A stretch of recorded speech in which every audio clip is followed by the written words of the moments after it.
Good evening. My name is Ivan, and you're watching Ivan is Ivan Allegedly. It's my first podcast. Been dying to do this for a while. There's no time like the present. And I think now, especially now, is the time. There are so many great podcasters out there, and I'll pay a little tribute to them at the end of this video. I tried to put it out there earlier, but YouTube smacked me on my wrist, so I'm far from a YouTuber, but I'm going to learn eventually. I'm a little different as far as my content. I would love to talk about Charlie Kirk, about to call him Clark, and all the wonderful things that are being found out. But there's another portion that we should be talking about, or we're getting there. And there's a few YouTubers out there that are speaking about it, but it's part of what kind of turns me back to what I just retired from.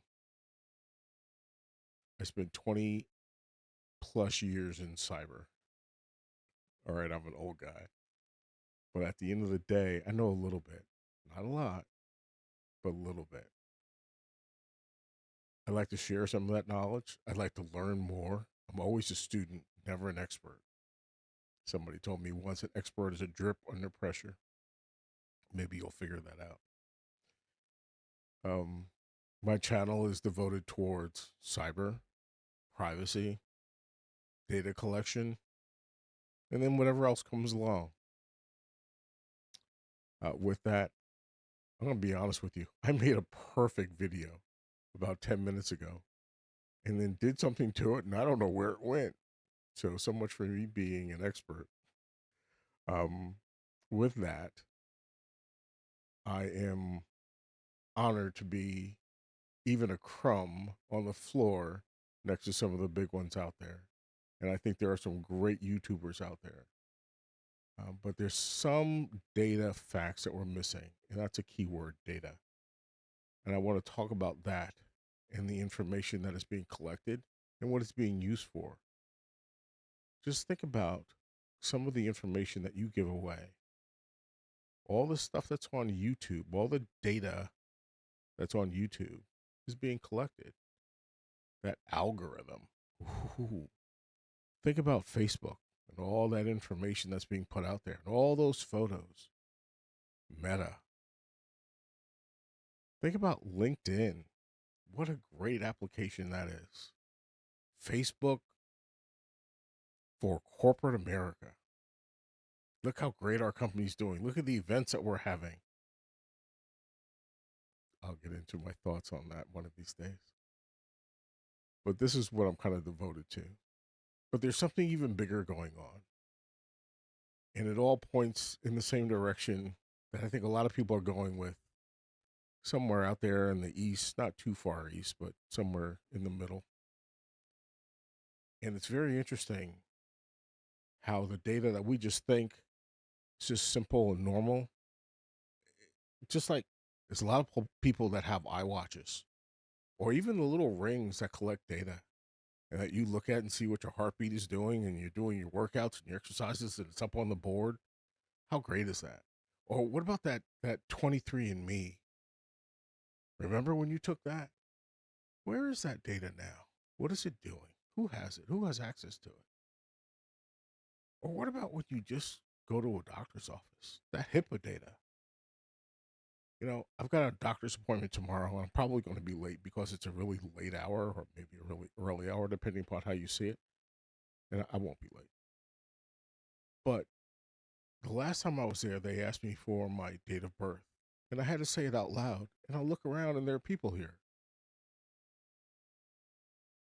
That's HIPAA information. I don't want to give it away, but they're asking for it. They don't think about it. They just think it's okay. I don't. I don't. And people do that online. They just give away their date of birth and hint around where they live. Anybody can kind of find some of that information. There's just tons of databases out there that have that data that you can buy, and maybe it's valid. And maybe I'm just too concerned about it. Maybe I'm just overly paranoid. But then again, if you're being tuned, if you're being groomed, and they see, or not they, maybe the algorithm just sees what you like, what you don't like, where you go, what you click on, how long you stay there. How much is that data worth? Did you ever look at some of those YouTube videos that just look like, what is this? Who's creating that? Did you ever take a look? Do you know where to look? I'm not talking about the YouTubers that you can relate to that are live.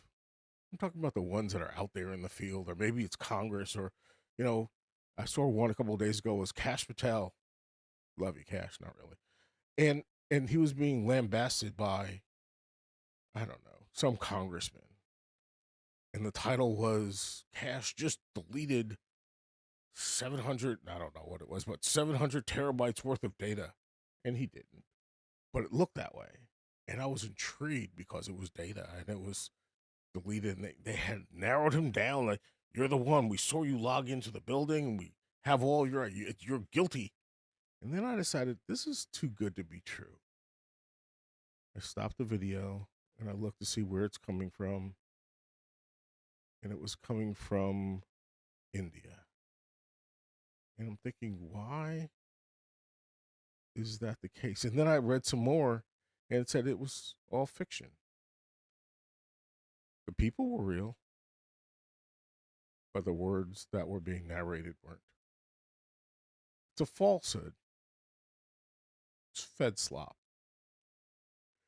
So that pigeonholes us, right? That puts us in a little box. What do you like? What are you into? Ooh, do you like to look at this? Do you like to look at that? How about this video? Do you want another video? How about this one? What's next? Take a look at this. Nah. You know, it's funny. I look at all kinds of things.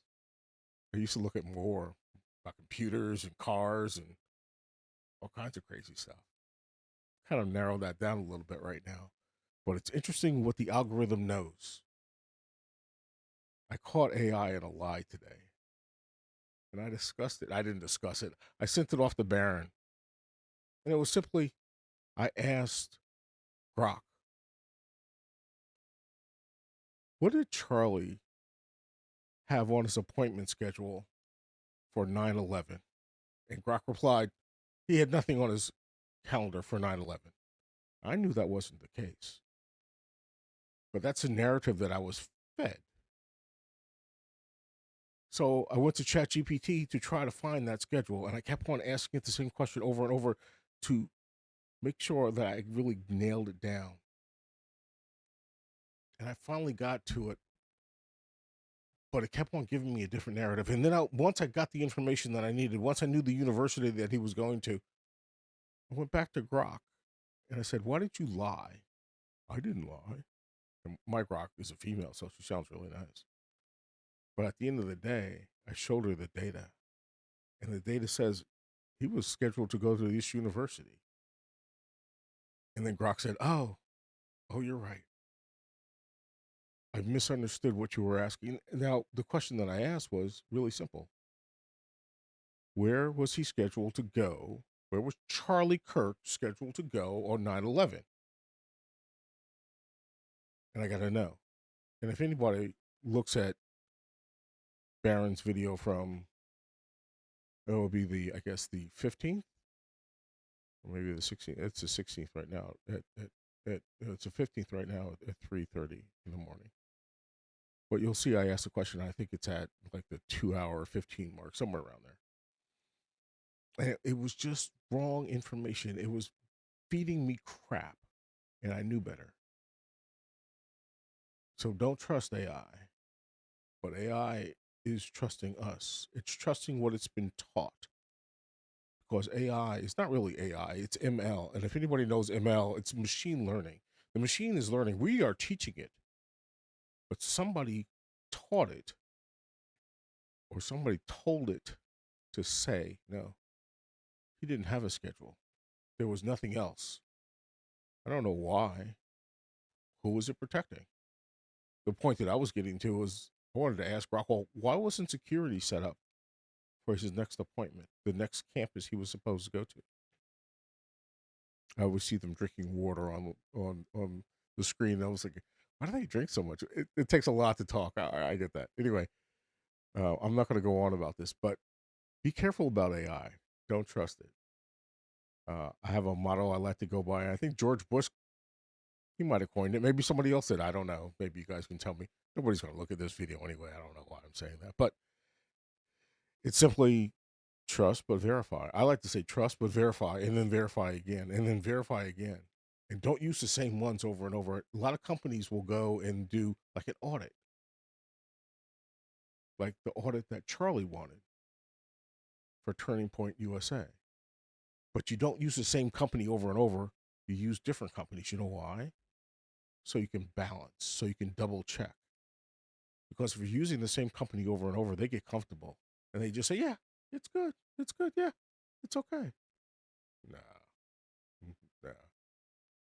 That's what you want when you really don't want an audit. When you just say, oh, yeah, we're going to come in and we're going to clean house and we're going to get rid of all the slop. And then all of a sudden it doesn't happen. It's the same company over and over again. That tells you something. So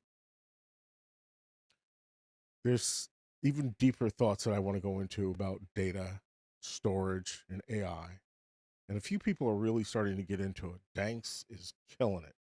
There's a few others out there.